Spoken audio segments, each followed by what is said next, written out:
Krishna Krishna Krishna Hare Hare Hare Rama Rama Rama Hare Hare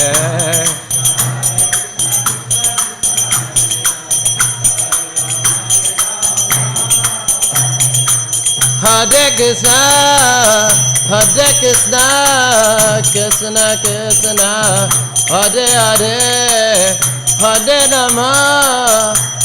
Rama Rama Rama Hare Hare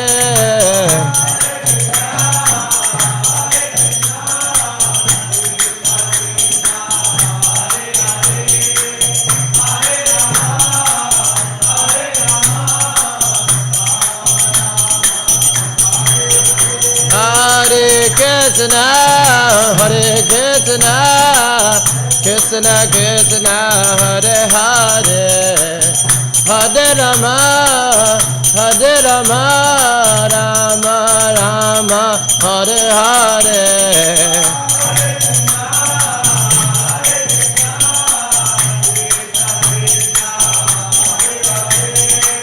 Hare Rama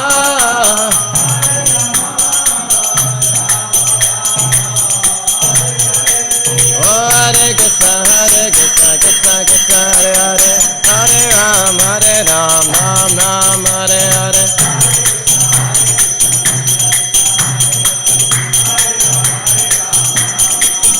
Hare Krishna Krishna Hare Hare Hare Ram Ram Ram Hare Hare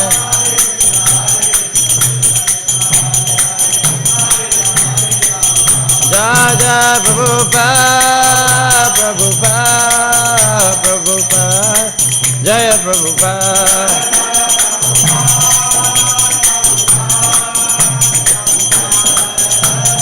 Jaya Prabhupada Jaya Prabhupada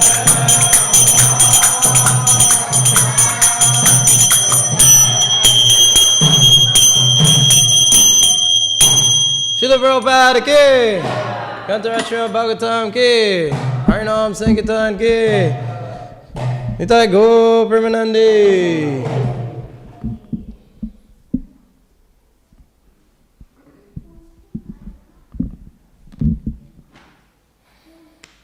Om Namah Bhagavate Vasudevaya.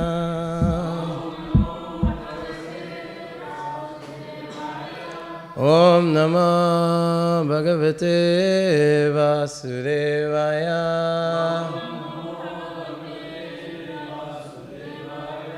Om Namah Bhagavate Vasudevaya.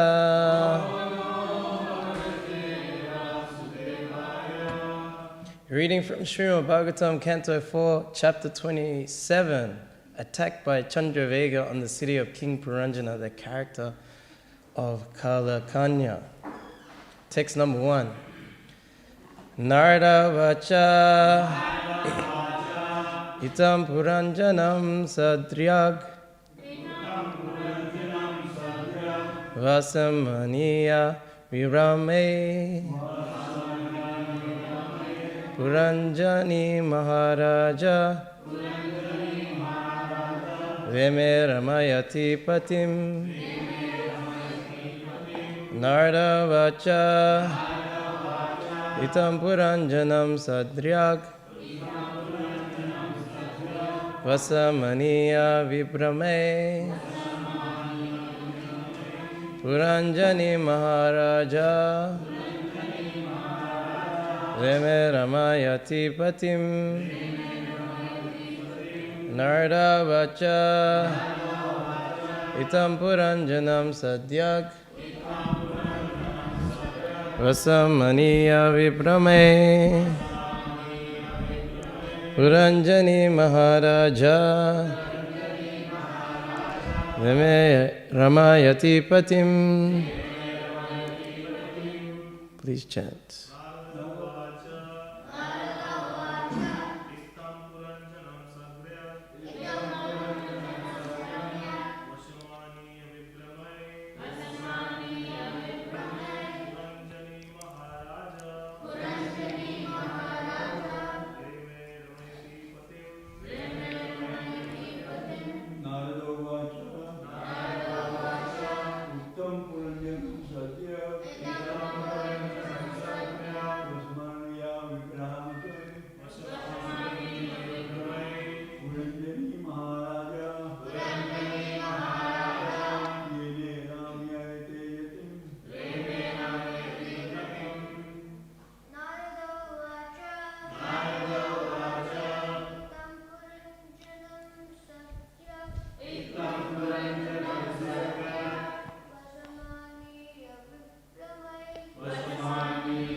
Narada vacha.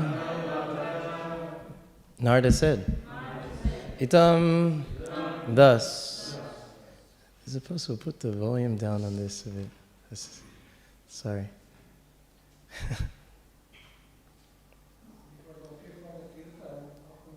Puranjanam, King Puranjana, Sadhyak, completely, Vasamaniya, bring it under her control, Rubame, by her charms, Puranjani, the wife of King Puranjana, Maharaja, O King, Leme, enjoyed, Ramayati, giving all satisfaction, Patim, to a husband.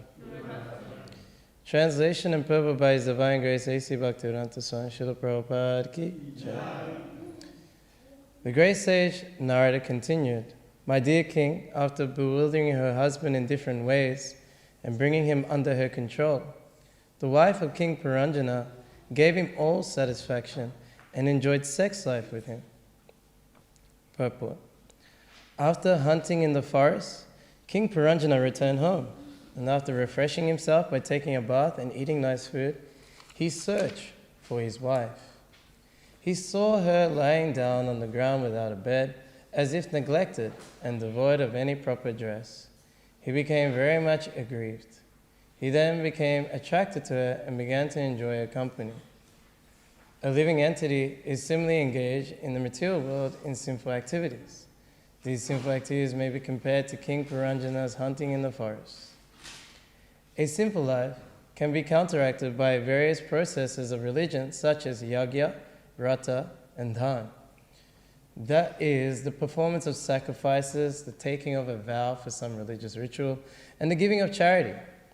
In this way, one may become free from the reactions of sinful life and at the same time awaken his original Krishna consciousness.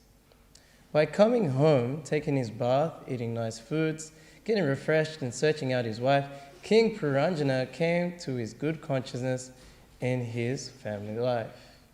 In other words, a systematic family life as enjoined in the Vedas is better than an irresponsible, sinful life. If a husband and wife combine together in Krishna consciousness and live together peacefully, that is very nice. However, if a husband becomes too attracted by his wife and forgets his duty in life, the implications of materialistic life will again resume.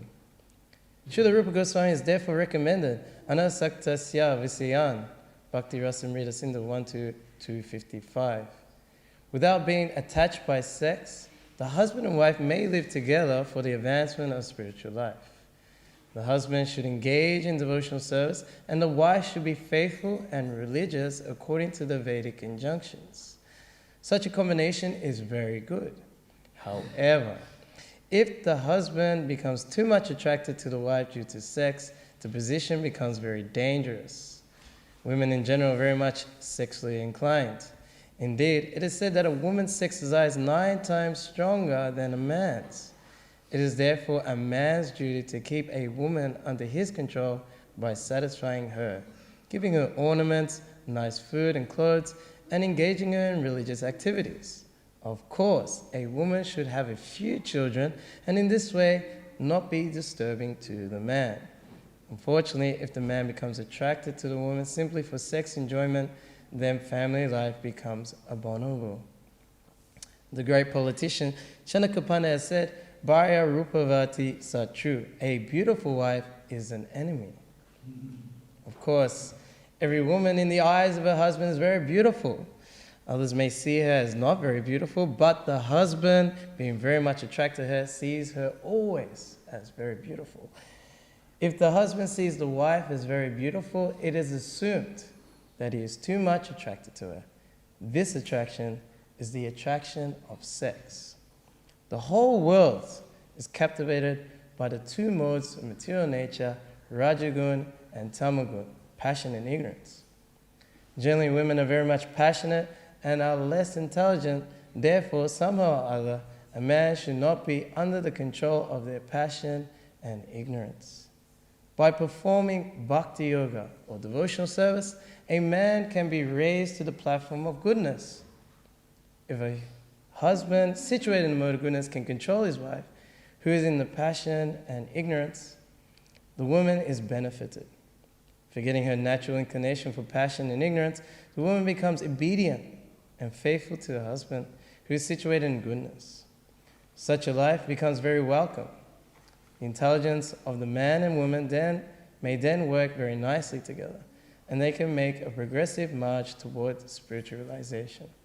Otherwise, the husband, coming under control of the wife, sacrifices his quality of goodness and becomes subservient to the qualities of passion and ignorance.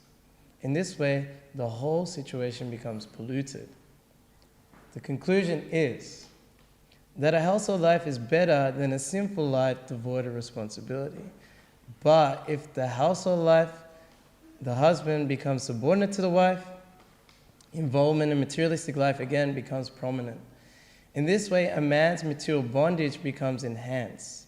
Because of this, according to the Vedic system, after a certain age, a man is recommended to abandon his family life for the stages of vanaprastha and sannyas. Om Gyantimanandasya Gyanarasharakaya Shakshumritanyena Tasmai Shri Gurave Namaha Katachana Smite Yasmin Dustaro Sukarum Bhavet Yasmite Piyatim Sat Shri Chaitanya Nanamitam Vanchukapa Tarubhyascha Kripa Sindhu Vyevacha Patitanam Pavanebhyo Vaishnavyo Namo Namaha Jai Shri Krishna Chaitanya Prabhu Nityananda Shri Advaita Gadadha Shivasiri Gaura Bhaktivinoda Hare Krishna Krishna Krishna Hare Hare Hare Rama Rama Rama Hare Hare.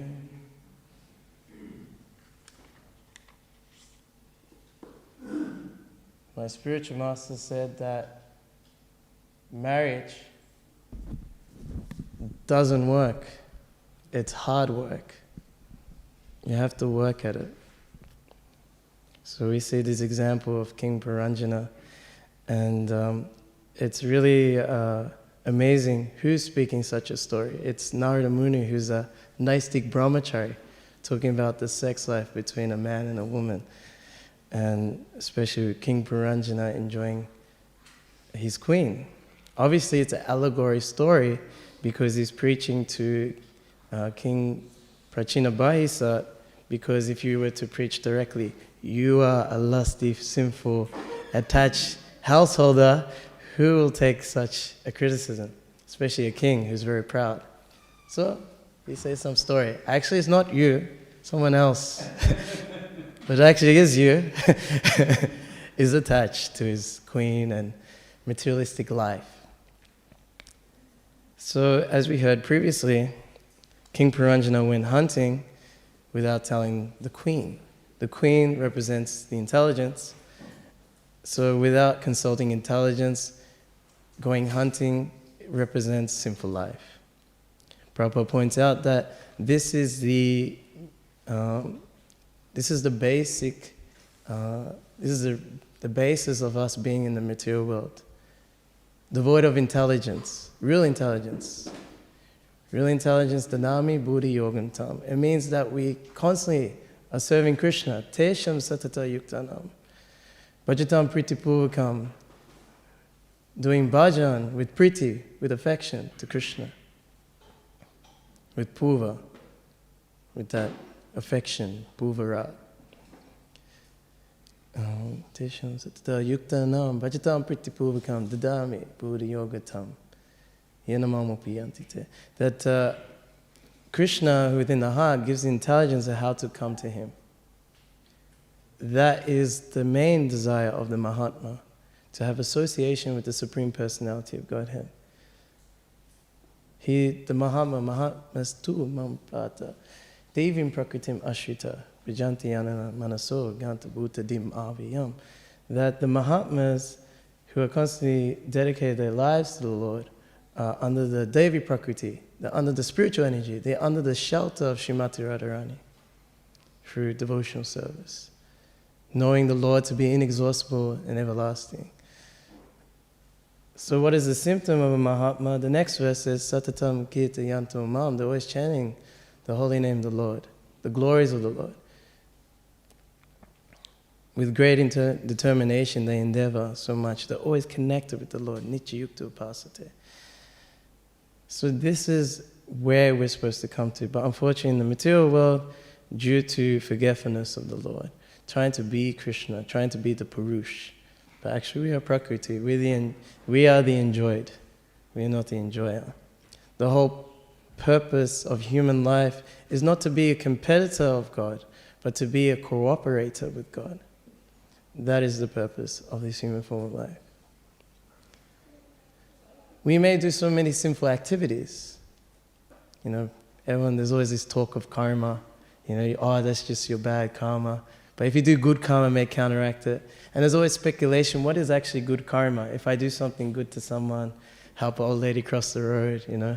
But what if that lady was like some serial killer, you know, and you helped her cross the road to help with another murder?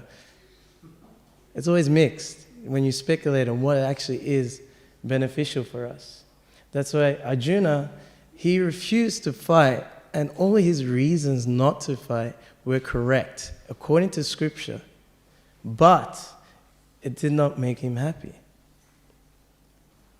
You may know everything, you may be correct, but if it doesn't make you happy, you missed the point.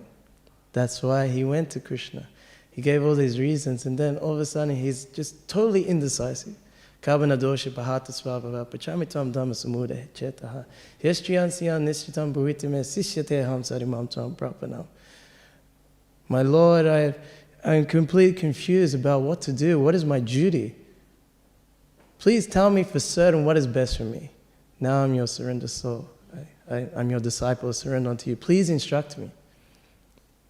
So we must take instruction from the Lord, from Bhagavad Gita, from Srimad Bhagavatam, from the spiritual master. This is the best way to be happy.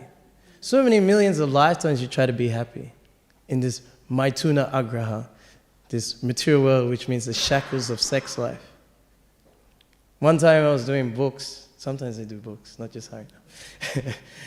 So it was actually here in Melbourne. I was on Swanson Street, and the cops arrested someone. Some guy who's doing something. They arrested him, put him down, you know, beat him up a bit, and then put him in handcuffs. You know, Nita is a cop, so he knows about handcuffs and beating people up who are causing trouble. He's like a kshatriya. So he puts them in the handcuffs, you know, and then everyone's watching, and then they put him in the back of the panel van. And then I was thinking, okay, everyone's watching. What are they thinking when they watch this guy getting arrested? Okay, I better not do what he's doing, otherwise I will get the shackles. But we're here in the material world, and we willfully, please put the shackles on me, the shackles of sex life. Krishna says, Kamayesha Krodiyesha Rajaguna Samudvapa Mahashana Mahapava Vidina Varinam, that is the last only due to the contact of the mode of passion, which develops into wrath, is the all-devouring sinful enemy of the world. This is the number one enemy in our lives. It's lust, karma. That lust is our number one enemy. It's not ISIS, it's not Al-Qaeda, it's not the government, it's not the Australian cricket team or the Indian cricket team, it's not, you know, it's not the New Zealand cricket team this year. No, it's lust. What is lust? Amiyandriya priti vancha tadabhada kam is trying to fulfill the desires of this body, the pushings of the senses of the body. Prema pamato mahan, that the great necessity of the living entity is prema, love for Krishna. Krishendriya pritivanche tadabhade Krishendriya ichi achidare prema nam, that by fulfilling giving pleasure to the sense of Krishna, that is the necessity of the living entity. And by doing that, Savadam Pritityaja, Mamikam, Sharanam Braja, Aham Tam Savapapyabhu, Mokshami Masucha. Surrender unto me. Forget all these other religious activities or processes. This yagya, vrata, dana, this sacrifice, vows, and charity. You just surrender unto me. Perform Bhakti Yoga. What is Bhakti Yoga? Sarvapadi vinimuktam, tapanatena nimamana, rishikena rishikesha, sevanam bhakti uchate. You give up all designations with this material world. You're not South African, you're not Indian, you're not a man, you're not a woman, you're not rich or poor. You got nothing to do with this material world. All designations gone by performing Bhakti Yoga. Any other material reaction is completely removed. How is it done? By engaging the senses in the service of the master of the senses. That is Bhakti Yoga.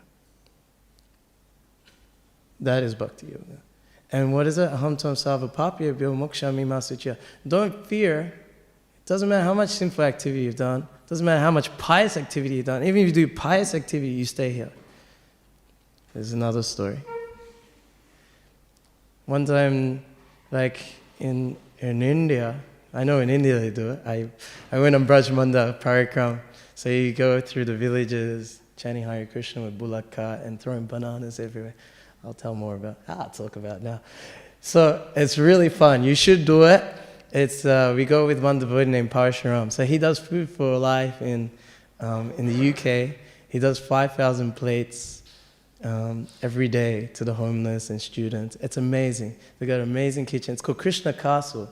So how they got it, he used to cook in the manor, but then he had to move out of there. And one hotel manager, he has like an open basement. So he just gave him, okay, what you're doing is really good. This is all for you. They built a nice kitchen in there, and they decorated like a castle on the inside. So as you walk in, right, you see that they've built this huge, like, I don't know, it's like papier-mâché. It's huge. It's probably as big as this temple building of Nishingadev, like this. Once you walk in, and the eyes are with lights on them and stuff. You walk in, it's like, whoa, And then you come in, and and it's all set up, and he cooks there 5,000 plates every day. Every time there's like some protest, like Extinction Rebellion, they come and feed all the protesters, and even the protesters help out cut up, and there's another university called SOAS, Studies for Asian Studies, and they've been there for so many years, and there's one devotee named Prem Harinam. He's been serving prasadam to all the students for so many years, like 20 years or something like that. So Radhanath Swami was giving a lecture there, and it was an amazing lecture, this and that, and they clapped a little bit, right? And then the students, they organized like a certificate of appreciation for Prem Harinam. We'd like to call Prem Harinam to the stage. And this is a certificate of appreciation for all the foods, all the students. The students just went, wow, whoa, yeah. The whole auditorium went wild, like for like 10 minutes. They wouldn't stop clapping. And he's super humble. He's just like. So anyway, Parshuram, every year he comes to Vrindavan. And he does the Brajmanda, like Lokanath Swami, like 1,000 devotees, they set up tents like that. But he goes with bullock cart, and like 4 or 5 devotees go with him. And we just chant in front of this bullock cart, going through different villages of Braj. And then he's been doing it for over like 25 years also. So what happens is that, say kids like your age will sing, how old are you, Krishna? 9. So they say after 20 years, you're like 29, right? So when you're like 20 in the village, you get set up with a wife, and then you marry, then you have kids, and you grow up there in the village. So the kids who saw Parshuram when they're 9, when he was like coming through from bananas everywhere, and they're like, yeah, baba, yeah, and they're catching it like everything, they're beating each other up. The whole village comes, even old people and old ladies and stuff. And it just the whole village, they know it's prasadam. And we give like small books, 40,000 small books, 40 tons of bananas for this whole month. We distribute. And they all just get happy, It's something small. They don't need it. They got like fresh produce. They got their field. They're growing fresh wheat, growing the best chapatis you could ever eat, ever. The Brajabasi roti. Yeah, that's the best. Yeah, Shukadev had some rich basi rotis. And you come through, and the kids already know. They tell the other kids, and then everyone comes out of their house, and you just throw it, and they're like, ah, ah. And they're fighting each other for the bananas, and one old man comes, and he's like coming next to the car, and you're trying to give him something, and then he trips, and he kind of falls into the drain, right? And no one tries to help him. They all just laugh at him. And then we go to Adi Badrinath, and they're the most craziest kids. So for them, we don't have bananas, we have oranges, because they always try and climb onto the cart, so you have to throw the orange far away. So they stay away from the cart, and they want oranges as well. They know every year it's orange, and the national sport in India is cricket, so so they get to show their catching skills and stuff. And they beat each other like anything, these kids. It's amazing. And then when you go in front of someone's hut or house like that, so they see that we're coming past, so they start calling out. So we throw into the house. It's not really a house. It's like a hut, and they build the sides up with the mud, and they keep all the cows on the inside. So anyway, you throw it in. And the ladies, you see them in the morning, they're carrying the cow dung in the bowl, like that. So they don't care. They throw the cow dung and they try and catch it in the bowl. Sometimes they miss, and sometimes all the kids they know where we're going to throw it, so they go into the house, right? And they try and catch the oranges or the bananas. And sometimes they miss, and it's rolling on the floor, and the kids are running. This lady, she doesn't care. She wants the orange too. She starts beating the kids with the bowl. It's so cool. It just turns into a festival. I really like it, Yeah. And then what happens? We camp out there. We don't we're not with the big parikram party. We camp out there, and it's really nice. You just sleep under the stars and stuff. But for dinner, we go door to door, madhukari, and we're like, Radhe Sham, roti hai, sabji hai, doodh hai, like this. And then they give rotis and stuff and sabjis. It's really cool. And then you come back to the car, and then you just sit there, light a candle, and have some brijbasi rotis before going to bed. It's really cool. Oh yeah, before that, we set up in the village, there's a projector on the cart. And then we play Ram Lila or Krishna Lila.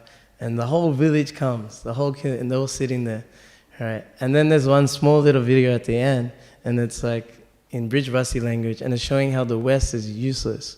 They're killing the cow, they're all suffering, there's so much war and violence, and they don't even have fresh produce, they don't even have Krishna. You have Krishna, you have the land, you have the cows. You got the best life here. It's the best material life, actually, that village life. Because they got everything they need.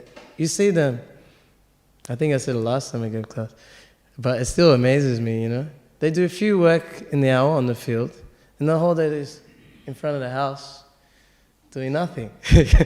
Just chilling, The ladies, they work hard, they milk the cow, they fetch water in the morning, and they do their prayers, everyone gets up 2:30, and they do their prayers early in the morning, We don't wake up that time, but they wake us up. We're sleeping, then next to us chanting all the prayers and singing all the girls. And then also the old men, they do Harinam 3 in the morning through the village. Yeah. They're like, Radhe Sham, Radhe Sham, Radhe Sham, Radhe Sham. And then they come next to our tent, they're like, Jai Jai Ji Radhe Sham. They're like, Radhe Sham. Thank you.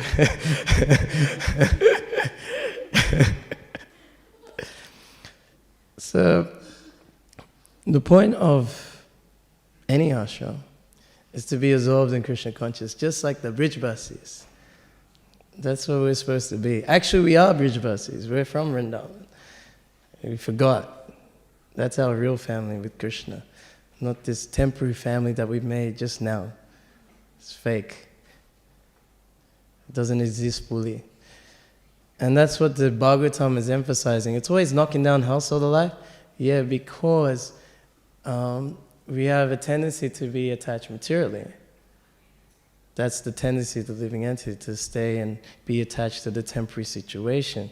But that's foolish.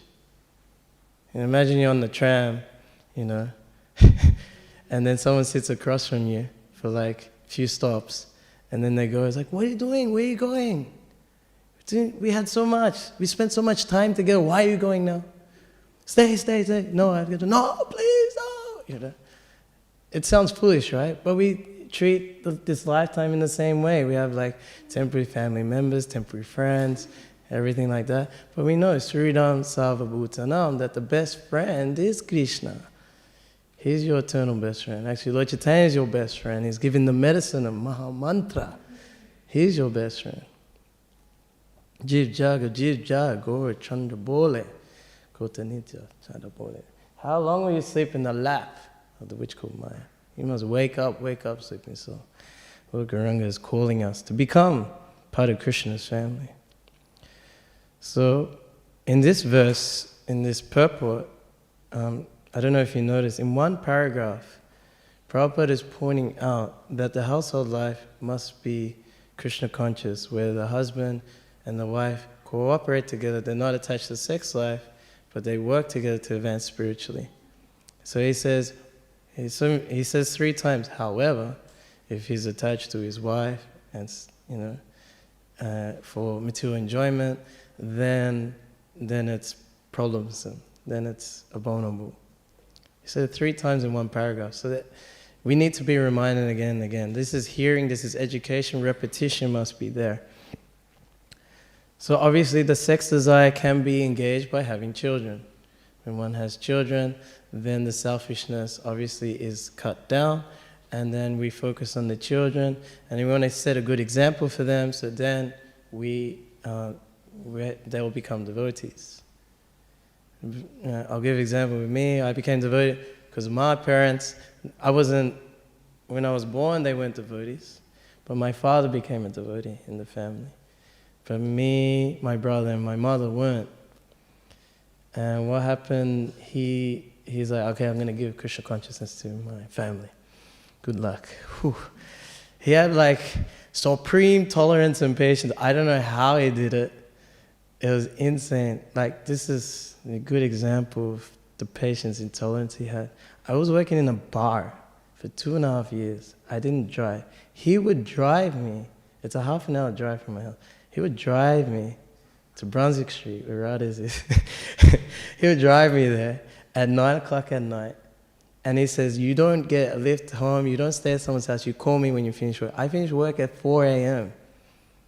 For him, he was like, cool. He was happy because if I would call, he'll wake up early and do his Mangalati. So he would go, you call me and he'll come pick me up and drive me back. 2.5 years. And then each way he would preach to me about Krishna consciousness, but I didn't know it was Krishna consciousness. Like, for example, he would say on the way, because there's all many bars and pubs there, he goes, this is all Maya. I go, what's Maya? He goes, this is illusion. I go, if I was prime minister, I would close down all the bars. And I go, Dad, no one's going to vote for you then. But he was super tolerant again and again. He would just preach it, and it was going in, I remember thinking that whatever he said was correct, but I can't follow it. I respected it, and it came really close. Eventually, Maya kicked me left, right, center. And then I was thinking, maybe I should change my life. And actually, I had a girlfriend, and I was complaining to her about, I don't understand my dad, He's always reading this like Mahabharata, Bhagavad Gita. I just can't connect to him. And she goes, why don't you read it too? I go, nah, Bhagavad Gita is all about war because it's on the cover. It's all about war. She said, no, you should read it. So I went to read it. I read the first 7 pages of the introduction, closed it shut. I was like, oh my God. Prabhupada just went, bang, bang, bang. You rascal. You're a fool. You're doing everything wrong. Bang. So I had to close it.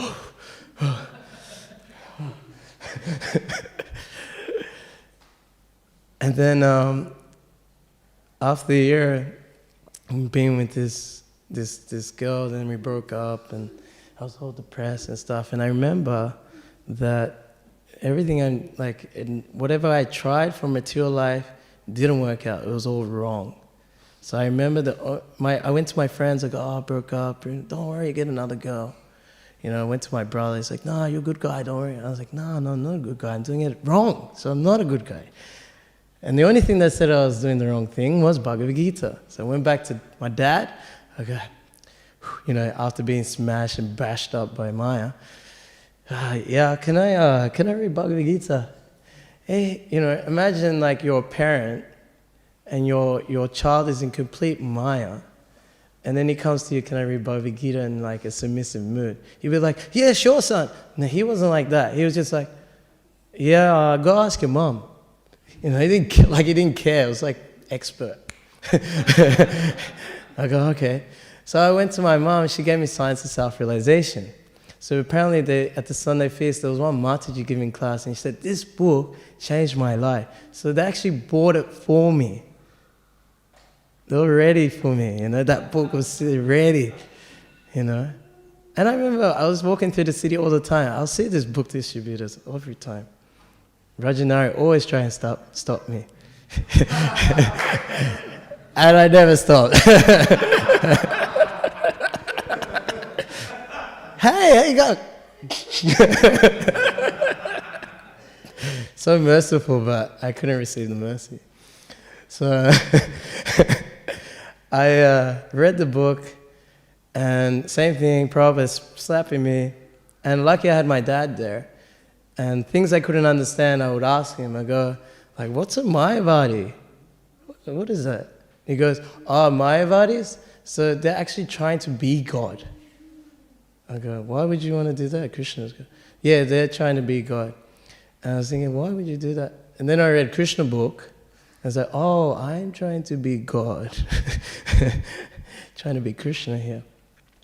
So he was really helpful like that. Pretty much 6 months later after reading the book, I moved into the ashram and didn't move out. Yeah, my mom didn't bet on that, but it's fine. It's all good. So yeah, and when I became a devotee, then my mom got serious about devotional service. And it was, and I could see, because my parents were fighting so much before and so much disagreement, when Krishna consciousness came into the program, especially when I became a devotee, then at least the relationship, there wasn't so much like heavy fighting. There'll be some disagreement, but they'll carry on with life. And I saw that. And it's a big deal when you put Krishna consciousness in. It's saying how the woman is 9 times more lustier, greatly influenced by Rajagun and Tamagun, but it says here, by devotional service, a man can be raised in the mode of goodness. So at the mode of goodness, we are free from the contact of Rajagun at least. When you're in the mode of goodness, then life is happy. That's the symptom of the mode of goodness. At least you have a happy material life. And that's what the village life is. It's actually in the mode of goodness.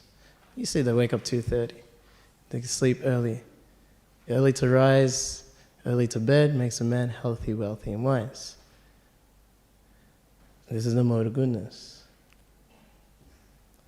And when that happens, when the mode of goodness becomes prominent or devotional service becomes prominent, then like Bhaktivinoda Thakur says that my house is your house. My wife is your maidservant, my children, they're your children. By Krishna Kirtan, by Krishna Katha, my home is turned into Goloka. So that's what we're trying to do. We're trying to turn our homes into Goloka. And by introducing more, you pretty much have to make it fun. So we have some house programs. We have the stock standard house program. Okay, we're going to have a kirtan, we're going to have a lecture, and then we'll have prasad and go. But let's introduce different things, do a play in there. We did a procession with the deities. The other day we were at Punya Palika Mataji's house, and she had an anniversary for a Gauranitai. And we did kirtan, and then we took them on procession in Tarnet. Tarnet is in the sticks. It's in Whoop Whoop. It's in the middle of nowhere.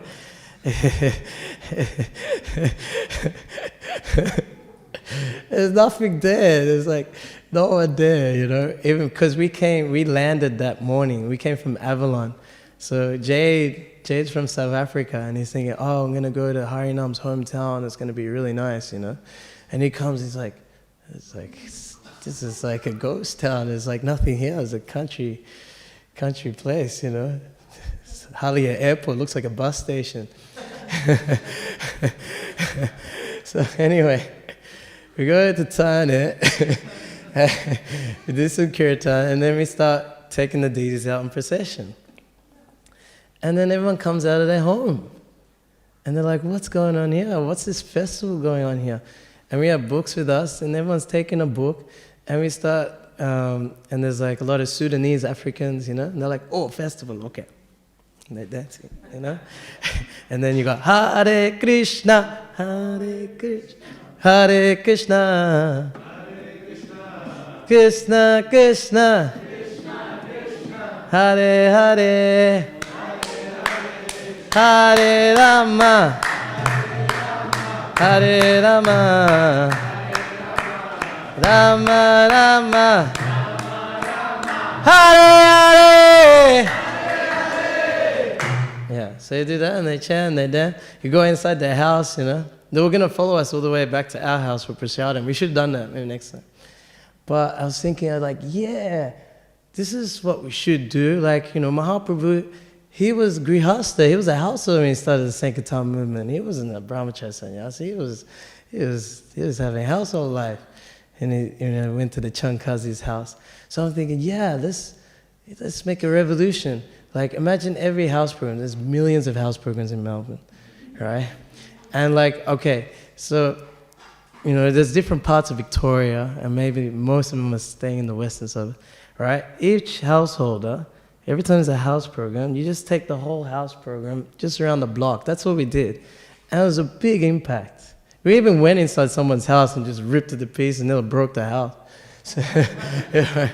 We went to neighbors and you know, and then you come back, everyone's just like exhilarated, you know. And Gauranitai, like they were shining, they were like on fire from, you know, being taken around and see the neighbors, you know. And that's what actually, like, we think that Radha Bulova is like the presiding deity of only this temple room. No, it's the presiding deity of Melbourne. Their influence is all over Melbourne. You can see it when we go on Harinam. When the deities are like worshipped so amazingly and nicely, their mercy is just emanating and affecting all people nearby. It's affecting the whole city. And then when you go on Harinam, you can see that effect. And you start chanting and dancing. Like, the nearest place is St Kilda Beach, right? And like, every time we do Harinam in St Kilda Beach, it's like, you can't do it half. You have to do it full. You know, on Christmas Day we went after the feast, so we're already intoxicated. So we kind of fit in with everyone.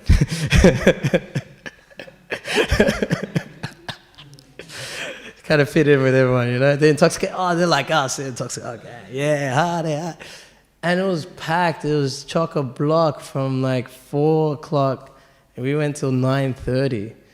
You know, they just wouldn't go away. So many people were joining in like anything. I think some videos are there, some photos are there. You go on the beach, you know, people have these beach parties, like full moon beach party, yeah, calm, you know, it's really cool, and they just drink. This is a party for them, I'm telling you straight. Don't ever go to a bar or nightclub and tell you what it's like. It's boring as hell. Okay? All they do, this is all they do, really? Okay. Loud music is going on, right? And they just stand there, right? And they got one drink of alcohol. And they're just like trying to talk to their friend. Because the music's so loud, they have to yell at their friend. The music's too loud to actually talk properly, you know? Hey, God, yeah, good, I'm good, yeah! Useless, you know? Yeah, really, it's like this. And they don't dance. They're just there and they go like this. That's all they do. Yeah. And they don't even dance. Here, everyone dances together, right? You know, they dance, circle, you know, like this. Spin around, you know, throw someone in the air maybe, you know, right? These places, no one dances with each other. Everyone has like small little group, four people there, 4 people there, no one talks to each other. All right? And then they're so stupid, right? They drink alcohol. You know what alcohol does? It makes you sick. So then they drink, and then they just vomit at the end of the night. Blah! And then you're completely dehydrated, and then they wake up with this biggest headache. That's why on Sunday, here, we can't make too much noise and stuff, because they're all asleep. So, but, can wake them up somehow when we see them on the beach, St. Kilda Beach. But that's not party. If you want to enjoy with the supreme enjoyer. What's your problem? Everyone's trying to enjoy on their own. Ye sanspasha chaboga dukkha yoniya evite. It's the source of misery. Dukkha yoniya evite. That means it's the source of misery. Trying to enjoy in contact with the material senses. Useless. Why? Ariyantavanta kunteya natesham mata buddha. If you're intelligent, you'll know that have a beginning and an end. We enjoy with no beginning and no end.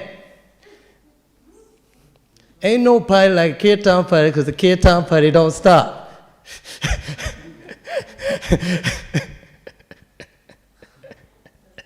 There is it, Sing the same song. I sing the same song 10 years, and it gets better and better. There's something in it. And that's what intelligence is. Krishna Marantaswa Krishnam Sangupagastapashidam. Yagye Sankirtana Praya Yajanti Hisamedasa. One who has good brain substance, they worship the Lord who is not black, he's gold. Gauranga. And he's always chanting Krishna's name, Krishna Varnam.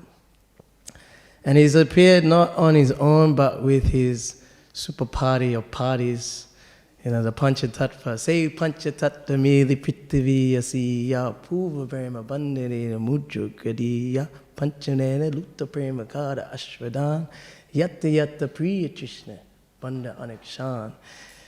The characteristics of Krishna are described to be like a storehouse of love of Godhead. And the Panchatattva appeared, they broke open the seal and they drank that nectar of love of God. And the more they drank, the more their thirst grew. Puna paya haya mara mahamata nache kande hasagaya yache maramata. They danced again and again. They danced again and again because it made it easier to drink that nectarian love of God. If you dance in Kirtan, it makes it easier to drink the nectar of the holy name. It's like, I want that nectar in life. Yes, you must dance in Kirtan. This is Mahaprabhu's movement. We sit, even the deities, they're standing up dancing actually. They're not sitting down. Unless you're Girada Pandit and it's too hard to put the garland, then maybe Gopinath will sit down for you. Yeah. Tura Gopinath ki jai. They dance again and again. It made it easy to drink that nectar. In this way, they danced, they laughed, they cried, they sang, just like madmen. That's how they distribute love of Godhead. This is who we're supposed to represent. This is what we're a part of. We're supposed to become madmen for Krishna. Actually, the soul is crazy in love with Krishna. That's the only, we always freak out, I need to fulfill myself emotion. I'm not getting it, it's too much philosophy. No, the emotional need of the soul is to exchange, loving exchanges with the Supreme Personality, God, Krishna. The reservoir of pleasure. Instead of tapping into the reservoir of misery, which is sense gratification, we should tap into the reservoir of pleasure by engaging in Krishna service, the reservoir of pleasure. Akila rasa mrita murti. Everything runs on rasa. So we need to taste into that complete nectar form of rasa, of love. That is Krishna. In this way, that's how household life or any ashram will become favorable. It won't be a struggle so much. We have to work hard to introduce Krishna as much as possible. Whatever food we eat, we offer. to the deity. That's why the deity is the center. The house belongs to the deity, the wife, the husband belongs to the deity, the kids belong to the deity. Everything's for the deity. Everything's for the holy name. Everything is for the Srimad Bhagavatam. You know? My spiritual master said, like, when he was temple president in Krishna Balaram Mandir, he would always have someone, one devotee, just random times he would come into his office and say, hey, check this out. I read this in the Bhagavatam. I remember there's one part of a purport. It says, anything attractive in this world is the smile of Krishna. And the beautiful sound of birds singing is actually Krishna's whisper. So that changes your consciousness completely. It's like a nectar, it's like a gift. So we give each other gifts in the form of nectar we've got from the scripture. We can do that. You can say to your husband, to your wife, to your kids, hey, this is what I read. This is what I heard in a class today. Here's some prasad. Here's a gulab jamun. Wow, thank you. Jayananda Prabhu used to wake up devotees in the middle of the night and said, here's a gulab, like that. Can do that at home. Hey, wake up, wake up. What's wrong? What's up?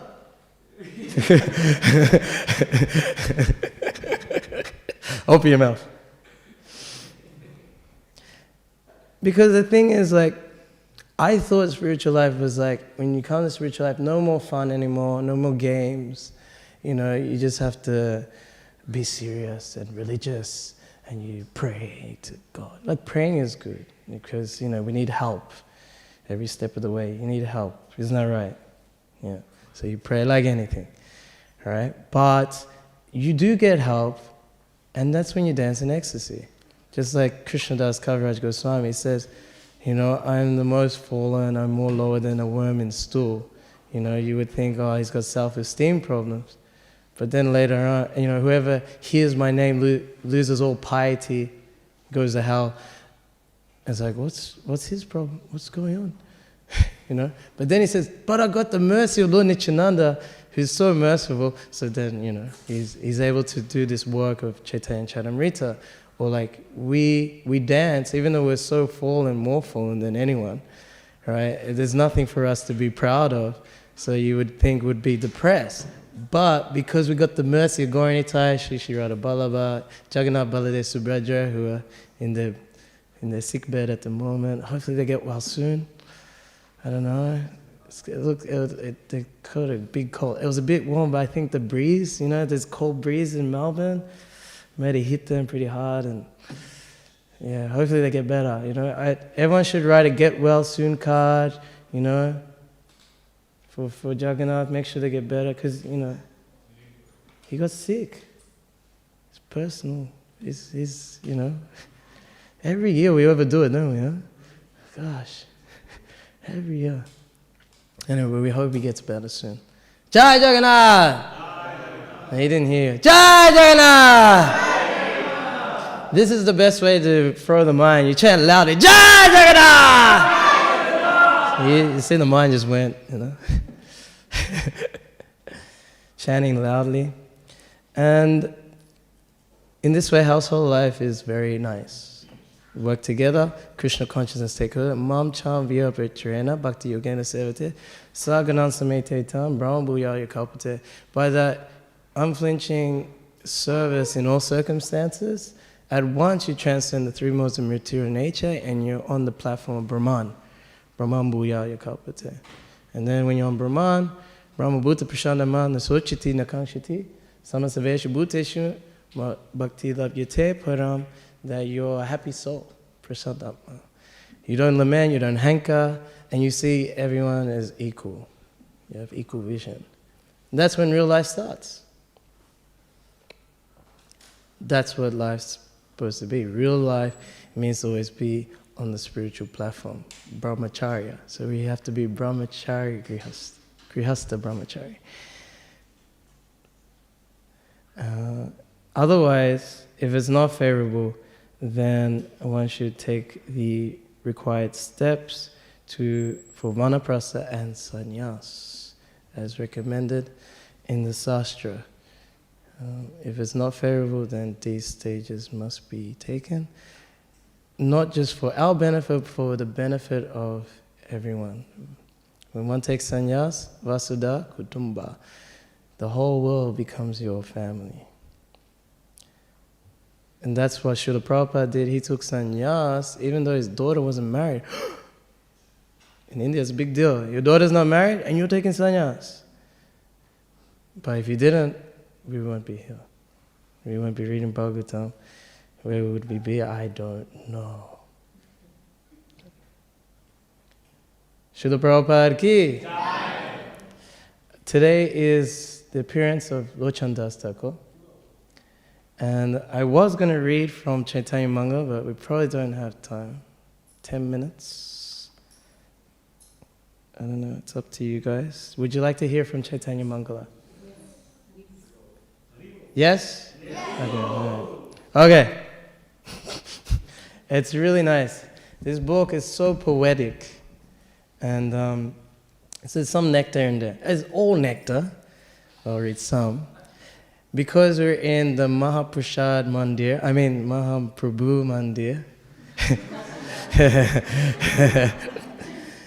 I will read about Mahaprabhu.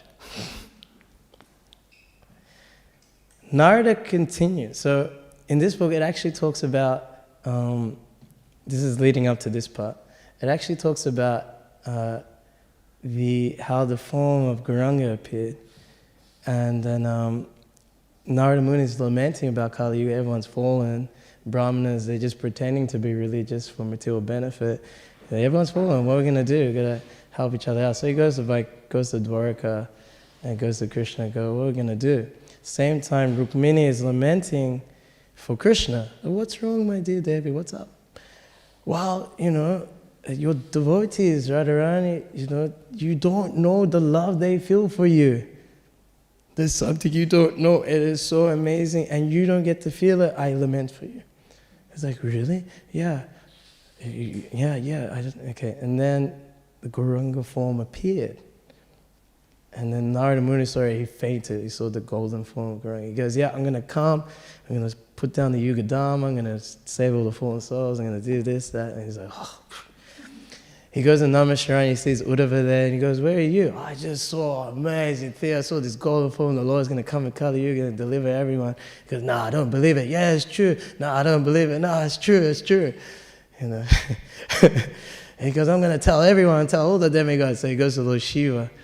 And then he says, where have you been? He goes, I saw this golden form, this and that. So now he's with Lord Shiva and Parvati.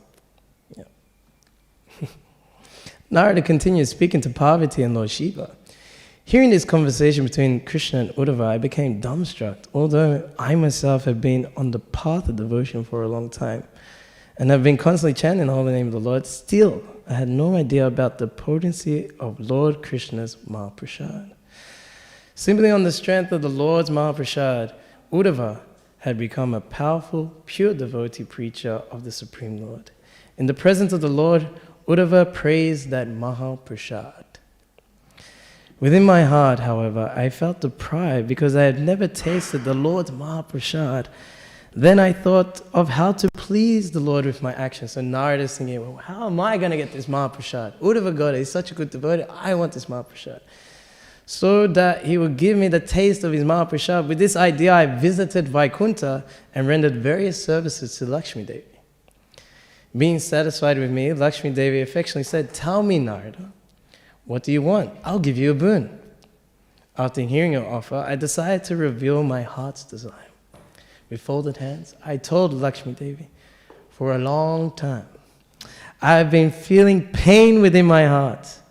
Everyone knows that I am your servant, but somehow I never got the chance to taste the Lord's Mahaprasad. Please glance favorably upon me and give me the boon of receiving a handful of Lord Narayan's Mahaprasad. This is my only desire. Lakshmi Devi became astonished and surprised to hear my request.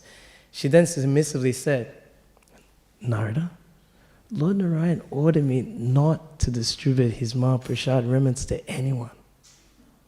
How can I break the order of the Lord, my dear Narada? But listen, I will disobey his order and give you some. Considering my predicament, however, you must wait for some time. Then I'll collect his Mahaprasad for you. Fully understanding my situation, Lakshmi Thakurani appropriately responded with such sweet and compassionate words. Sometime later, the Lord, in a jolly mood, took Lakshmi Devi by the hand and sat her by side himself. At that time, Lakshmi Devi wanted to ask the Lord about the Mahaprasad, but she feared his reaction. In a very submissive voice, Lakshmi Devi said, "My Lord, I have something to ask you, but I am afraid to speak. I have a problem. I need your help. My Lord, please save your maidservant. Please listen, O abode of all transcendental qualities. I am holding your feet." Smiling slightly with a sign of questioning in his eyes, Lord Narayan cast a glance toward his Sudarshan disc. Beginning to tremble, Sudarshan spoke humbly to the Lord, "My Lord, I don't know the cause, but it seems that Lakshmi Devi has a problem." Then Lakshmi Devi said, "It's not Sudarshan's fault. But Narada Muni's request has been put to me in anxiety. Although nobody knows it, Narada has served for 12 years. Being pleased, I offered him a boon. Narada repeatedly asked for the same thing. He wants nothing other than your Mahaprasad remnants, my Lord. Although I have no power to disobey your order, I carelessly gave this promise to Narada Muni. O my Lord, please save me and engage me in your service." Understanding her dilemma, Lord Narayan said, "Listen, my dear Lakshmi, you made a big mistake. Without my knowledge, you can secretly give my remnants to Narada." After some days had passed, the Mother of the Universe, Lakshmi, gave me some of Lord Narayan's Mahaprasad remnants. I honored the Mahaprasad to my full satisfaction. Of course, the incomplete effulgence of Lord Narayan's incomparable effulgence of Lord Narayan's transcendental form defeats the combined brilliance of millions of moons and millions of suns, and his indescribable beauty puts millions of Kamadevas, Cupids, to shame. Yet, by the touch of Lord's Mahaprasad, my own effulgence and spiritual potency has increased 100 times. Feeling intense spiritual ecstasy, I chanted Hare Krishna and played my veena as I traveled to Kailash to see you. Narada Muni, Rajana Veena, Radhika Ramataname. Narada Muni is traveling around the universe on a veena chanting Radhika Raman or Hare Krishna. Radha Raman. Yeah.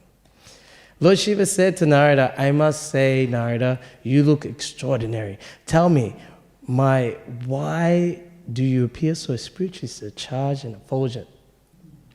Lord Shiva is asking Narada. After hearing Narada describe his experience, Lord Shiva scolded him. "Narada, after getting Lord's Mahaprasad, which is rarely attained, you ate it all yourself? Without offering me any? Out of affection, you have come to see me, but why didn't you bring any of this rare treasure?" Hearing Lord Shiva's statements of dissatisfaction, Narada hung his head down in shame. Then Narada remembered that he still had a morsel of Mahaprasad. With great delight, he quickly gave it to Mahesh, Lord Shiva, and immediately Lord Shiva ate the Mahaprasad. Then, to everyone's surprise, Mahesh Thakur, Lord Shiva, began dancing uncontrollably in a joyous ecstasy of love of God. The earth trembled under the pounding of his feet. Everyone became amazed, seeing Mount Samura rocking back and forth in ecstasy due to Lord Shiva's powerful dance. Mother Earth was also rocking dangerously. Overcome by the bliss of pure love of Krishna, Lord Shiva totally forgot himself. His devastating dance threatened to drive the earth planet down to Rasatala, the bottom of the universe. The hood of Anantadev was stretching back to the point of touching the back of Kurma. Startled by this strange tingling sensation, Kurma poked his head out of his cell and stared at Ananta. So if you know the structure of the universe, then it makes sense. Lord Shiva's loud and euphoric roaring of the Lord's holy name bounced off the dome-like covering of the universe, reverberating throughout the 10 directions. Seeing the whole universe shaken in ecstasy and unable to tolerate the way the Lord Shiva was dancing, Mother Bhumi ran to Mount Kailash. That's real Kirtan. With folded hands, Mother Bhumi appealed to Goddess Katyayani. "O Parvati Devi, please, I will die if your husband keeps dancing. I see that the whole material world is also in great danger. So you better do something if you want to save the creation from destruction."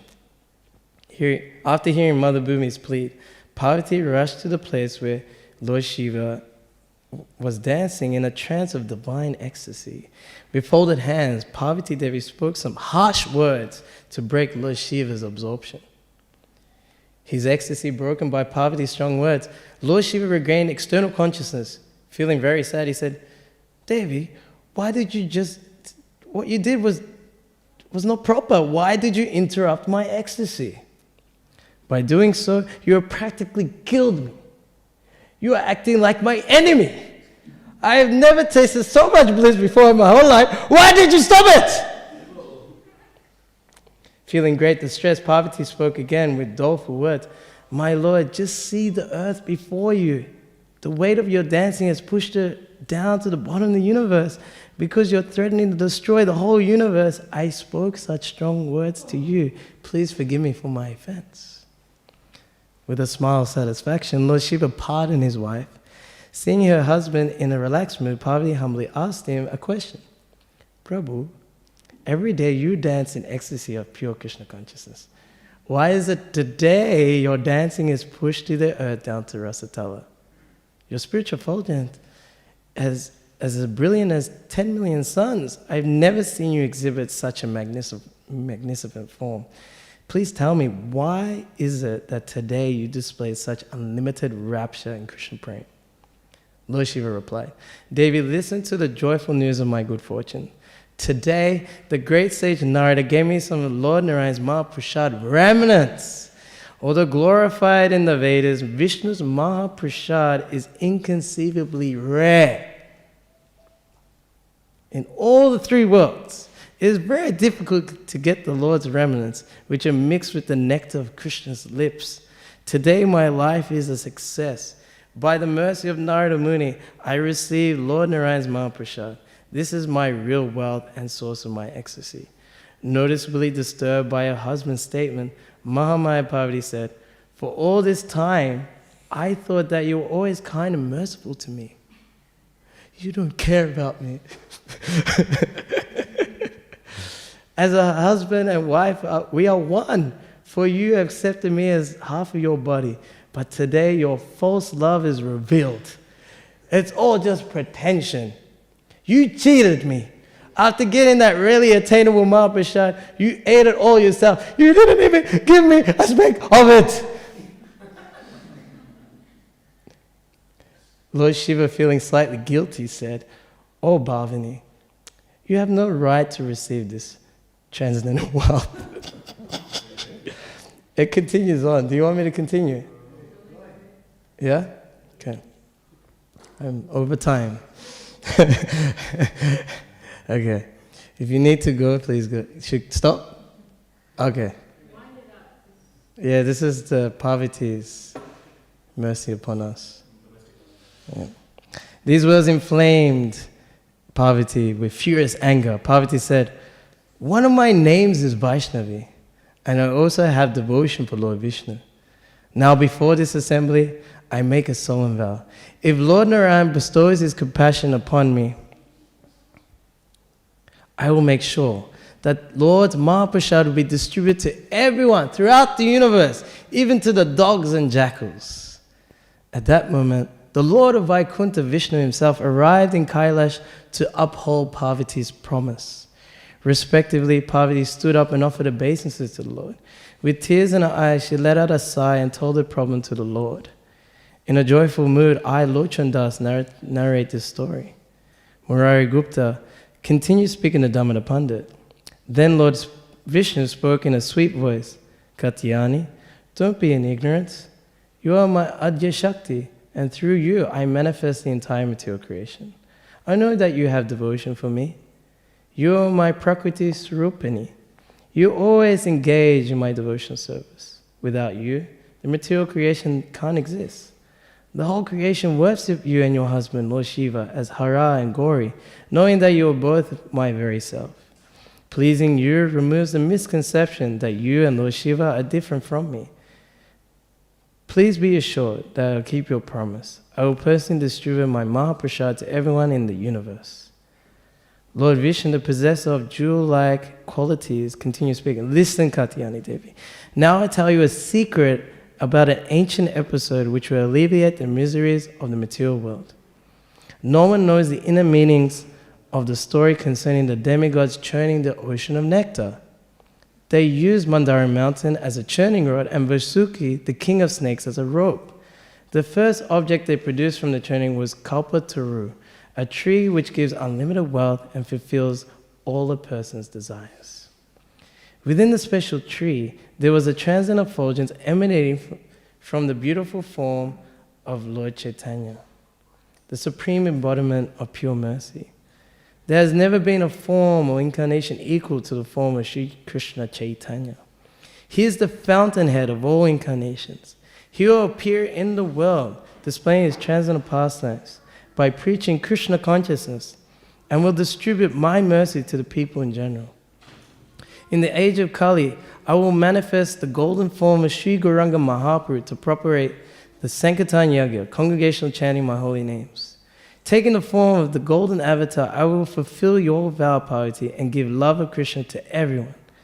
Please keep this confidential topic secret. In the form of Lord Gauranga, the essence of all incarnations and full of all transcendent qualities, I will deliver all people in Kali Yuga. The preceding conversation between Lord Vishnu and Parvati, which is called Vishnu Katyani Samvada, was taken from the Padma Purana. King Prapta Puruda, who was an ocean of transcendental qualities, distributed these teachings throughout his empire. Oh, there's a little bit more there. Narada Muni continued talking to Lord Shiva. Mahesh, the Lord ordered me to announce his upcoming appearance in Kali Yuga. At that time, the Lord in his eternal service will descend to earth to remove all calamities. The Supreme Lord in the form of Lord Gauranga will appear in the Brahmin family. Lord Shiva and Parvati became very happy after hearing the good news from Narada. Bliss filled the home of Lord Shiva as everyone loudly chanted the holy names of the Lord. Sounds of Hare Krishna, Krishna Krishna, Hare Hare, Hare Rama, Rama Rama, Hare Hare, vibrated everywhere. Playing sweetly on his veena, Narada Muni left Mount Kailash.